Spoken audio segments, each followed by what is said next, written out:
कार्यक्रम में मंचस्थ उपस्थित विद्वजन, विश्व समाज केंद्र के आयोजन पर उनके निमंत्रण पर उपस्थित पत्रकारगण एवं अन्य उपस्थित नागरिक सज्जन, मुख्य वक्ता के रूप में परंतु संक्षेप में अपनी बात को निष्कर्ष रूप में आप सबके समक्ष रखने के लिए और कुछ बातें आपके सामने रखता हूँ। वो निष्कर्ष स्वरूप ही है, वो कोई डायरेक्शन नहीं है कि पत्रकारों को ये करना चाहिए, कि पत्रकारों को ये करना चाहिए, कि पत्रकार ये करे, पत्रकार ये न करे। कोई गाइडलाइन नहीं है, कोई दायरा नहीं है। एक जीवन में आदर्श क्या हो सकता है, उस आदर्श की प्राप्ति की दिशा में हम कैसे बढ़ सकते हैं, ऐसे कुछ बिंदुओं पर आऊंगा। प्रयत्न करेंगे तो दोहरान न। नारद जी पर विस्तृत परिचय वो तो प्रथम वक्ता है, उन्होंने रखा ही है कि नारद जी कौन है, कहां से हैं, उनका व्यक्तित्व क्या है, ये सब उसमें से निकल करके आया ही। जितना भी जनसंवाद है वो जनसंवाद कल्याणकारी है, वो कलह फैलाने के लिए नहीं है। ये इस समय कहना सबसे ज्यादा समीचीन है, इसलिए मैंने ये बात कही है। तो नारद जी का जो व्यक्तित्व है वो कुछ इस प्रकार का है। हर जगह पर प्रभु का स्मरण है, लगातार सतत चलते जाते हैं, बोलते जाते हैं, एक लोग से दूसरे लोग में कम्युनिकेशन क्रिएट करते हैं और वो कम्युनिकेशन पॉजिटिव दिशा में है। सवाल खड़ा होता है आज की पत्रकारिता इत्यादि पर। विश्व समाज केंद्र कोशिश करता है कि देश भर में सब जगह पर नारद जी का जो वास्तविक व्यक्तित्व है उसके अनुसरण के रूप में आगे बढ़ सकते हैं। पत्रकारिता लंबे समय से रही है, नारद जी आदि पत्रकार माने गए और आज 2023 का दौर है। टेक्निक्स चेंज होती है, कालखंड चेंज होता है, परंतु जो मूल्य हैं वो मूल्य परिवर्तित नहीं हुए, मूल्य वही है पत्रकारिता के। तो पत्रकारिता के मूल्य वर्तमान में क्या है? हम देखते हैं कि धीमे धीमे पूंजी का निवेश वो मीडिया जगत में हुआ है और मीडिया जगत में पूंजी का निवेश होते होते बड़े कॉर्पोरेट घराने भी इसमें आए हैं। इसलिए मीडिया घराने, मीडिया हाउसेस जो हैं वो फाइनेंशियली सॉलिड हुए हैं, नो डाउट, इसमें कोई दिक्कत नहीं है, ये है भी। लेकिन दूसरा एक देखने का दृष्टिकोण ये भी है कि जो पत्रकार है वो भी सुदृढ़ हुए क्या? तो ध्यान में आता का नहीं। अभी भी जीविका के लिए पर्याप्त संघर्ष वो पत्रकारों को करना होता है।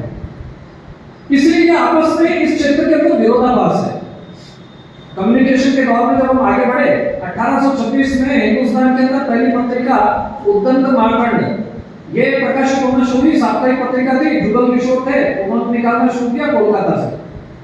वहां से यात्रा प्रारंभ होती प्रिंट में, और प्रिंट से चलते चलते तकनीक का उपहास, हास या उसके प्रति नकारात्मक दृष्टिकोण रखने की जरूरत नहीं है।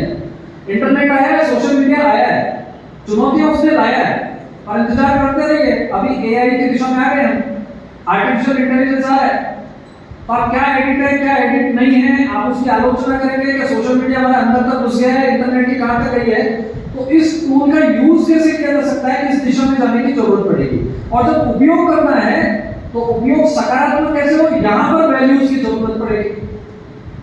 आज एक दौर है ब्रेकिंग न्यूज, 5 मिनट में 50 खबरें, 1 मिनट में 30 खबरें, फेक न्यूज, पैड न्यूज, उत्तेजना, नकारात्मकता, ये सब पैदा करने के लिए भी सोशल मीडिया के टूल्स आए। तो उसमें रील्स, उसमें छोटे छोटे कट पेस्ट, एडिटिंग, बात को किस तरह से प्रस्तुत करना, अपनी सुविधा अनुसार उसमें से क्लिप निकालना, ये भी चलता है।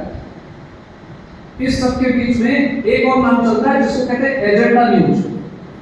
हम सब देखते हैं कि पिछले दिनों भारतीय लोकतंत्र ने कुछ आंदोलनों का साक्षात्कार किया, और उसमें कोई भी व्यक्ति वो लेकर के जाता है, एक साथ में कैमरामैन लेकर के जाता है और वो अपने आप को न्यूज परिभाषित करता है। और धीमे धीमे आप पत्रकारों के साथ गहराई में उतरेंगे तो आप उन सबको ध्यान में आता है कि व्हाट्सएप पत्रकार भी हैं, और व्हाट्सएप पत्रकार के अलावा विदाउट प्रिंट वाले पत्रकार भी हैं। उनका व्हाट्सएप पर अखबार चलता है, उनका जो सारा यूट्यूब है उस पर चैनल चलता है। लेकिन जैसे जैसे विस्तार आएगा, तकनीक आएगी, ये सब चलेगा। और पत्रकारिता करना ये किसी का टैग भी नहीं है। लेकिन ऐसी सारी फेक न्यूज, फेड न्यूज, इस सब के बीच में व्यवस्थापिका और न्यायपालिका अभी बीच में का है, लोकतंत्र का चौथा जिसको कहे आधार, लेकिन वास्तव में है क्या? ये स्वयं दी हुई उपाधि है, हमको इससे इनकार नहीं है, लेकिन व्यवस्था रूप में ये उपाधि क्या वास्तव में दी गई है? लेकिन जो भी है आधार है, लोकतंत्र को सफल करने के लिए आवश्यक भी है। एक और होता है तटस्थ पत्रकार, लेकिन तटस्थ का मतलब क्या? न धर्म का न अधर्म का, नहीं, किसी की निष्ठा में तो करेगा। तो क्या राष्ट्रनिष्ठा, धर्म यानी कि कर्तव्य, इसकी केंद्रित अपनी पत्रकारिता है क्या? ये पत्रकारिता के मूल्यों में शामिल है। विचार सबको अपना अपना करना है, यहाँ कोई गाइडेंस या कोई डायरेक्शन है ऐसा नहीं है। और इसलिए नारद जयंती के इस अवसर पर वर्तमान की पत्रकारिता के इस दौर को हमको समझना पड़ेगा। इस एजेंडा पत्रकारिता क्या वास्तव में देश के लिए उपयोगी है या देश के लिए कुछ और है? कुछ चीजों के अंदर पत्रकार के रूप में एक जिसको कहते तो टैग तो है, लेकिन इसका ग्लैमर इतना है कि हर कोई बनने की कोशिश करता है पत्रकार। और पत्रकार के लिए डिग्री एक अलग बात है। आजकल जाने लगे शुद्ध ग्रामीण क्षेत्रों से भी लोग निकल करके जाने लगे हैं और देश के प्रतिष्ठित संस्थानों में जाते हैं, जैसलमेर से भी जाते हैं। इंडिया के टॉप इंस्टीट्यूशन आईआईएमसी इत्यादि में पढ़ने वाले वो यहाँ के भी है विद्यार्थी। और एक तरफ शुद्ध परंपरागत पत्रकारिता है कि वो देख करके अनुभव के आधार पर सीखे। दोनों का अपना महत्व है। मूल अपने विषय को निष्कर्ष की ओर निकाल करके इस परिदृश्य में से समापन की ओर लेकर के चलता हूं। इस सारे विस्तृत इंटरनेट 2023 के युग आर्टिफिशियल इंटेलिजेंस का इंतजार कर रहे हैं हम सबको, और भारतीय लोकतंत्र के परिदृश्य में हमारा उपयोग, क्योंकि विश्व की अधिनायकवाद की जो व्यवस्थाएं हैं उन्होंने इसको टूल बनाया है। वो मीडिया वो स्वतंत्र नहीं, आज मीडिया की स्वतंत्रता के पायदान गिने जाते हैं। हिंदुस्तान में भी आजकल एजेंडा बनाया जाता है कि मीडिया के मामले में मीडिया की प्रेस की स्वतंत्रता, इसमें कितने पायदान चढ़ गए, इतने पायदान उतर गए, ये चल के अपना अपना एजेंडा सेट करते हैं। क्या वो तटस्थ हैं? और पिछले दिनों राजस्थान में स्वयं में हमने आस पड़ोस में भी इस चीज के स्टिंग ऑपरेशन से लेकर के इस प्रकार की रिपोर्टिंग भी हमने पढ़ी है, जहां पर समाज में सकारात्मक संवाद है, समाज की ऐसी जिसकी आवाज वास्तव में बनना चाहिए। अंत्योदय की जिसकी बात आती है, व्यवस्था के अंदर सबसे अंतिम सीढ़ी पर जो खड़ा है उसकी आवाज बनने का काम ये मीडिया ने किया है। केवल नकारात्मक मीडिया के साथ नहीं है। हाँ, मैं मानता हूं समाज में विभाजन करने की भी कुछ स्टोरियां निकल करके आती है, वो स्टोरियां बनती है, वो विद्वेष पैदा करती है, और उस विद्वेष को पाटने में कितना समय लगता है, समाज में खाई का निर्माण होता है, ये भी हमारे साथ है। इसलिए इन दोनों पक्षों को देखते हुए इसके वैल्यूज स्थापित हो, इसके आधार स्तंभ बने, ये मीडिया का आज का महती उत्तरदायित्व है। और वो इसलिए भी है कि सज्जन वृंद, हम सब जानते हैं कि इस समय भारत का उत्कर्ष और भारत को स्वीकार करने वाली बातें, उदाहरण के लिए who is the father of surgery, तो कहते हैं जी आचार्य सुश्रुत। प्रथम अंतरिक्ष वैज्ञानिक कौन, जीवों का आविष्कार कौन, योग किसने दिया, पतंजलि। ऐसे निकल करके जब भारतीय जीवन आदर्श, सांस्कृतिक आदर्श विश्व भर में स्थापित हो गए, तो क्या भारतीय नारद जी का जो जीवन है वो भारत का जो है विश्व भर के मीडिया के सामने उसका एक आदर्श के रूप में स्थापित हो सकता है क्या? इस दिशा में बढ़ने की इच्छा शक्ति और ये इच्छा, ये नारद जी को विस्मृत करके बैठे हम सब समाज बंधु, ये सब इसको स्वीकार करें, इस दिशा के अंदर बढ़ सकते हैं क्या? ये और विचार करना चाहिए। विश्व, केवल भारत नहीं, विश्व अनेक प्रकार की उलझनों के दौर से निकलता है। हम सब देखते हैं कहीं नॉर्थ ईस्ट है, नॉर्थ ईस्ट का अभी एक दृश्य चल रहा है, मणिपुर के अंदर किस प्रकार की अराजकता है। अब उसको जनजातीय संघर्ष ला करके किस प्रकार से लाना, आधे अधूरे ज्ञान के ऊपर उसको निकालना क्या, या हमारा त्रिलोक ज्ञान, क्योंकि पत्रकार की विधा भी है, वो आधा अधूरा नहीं होता है, वो टिकल्ट्री वाला नहीं होता है, उसका अपना रिसर्च होता है, उसका अपना एनालिसिस होता है, धर्म केंद्रित उसकी पूरी रचना होती है, मूल्य केंद्रित उसका सारा निष्कर्ष होता है।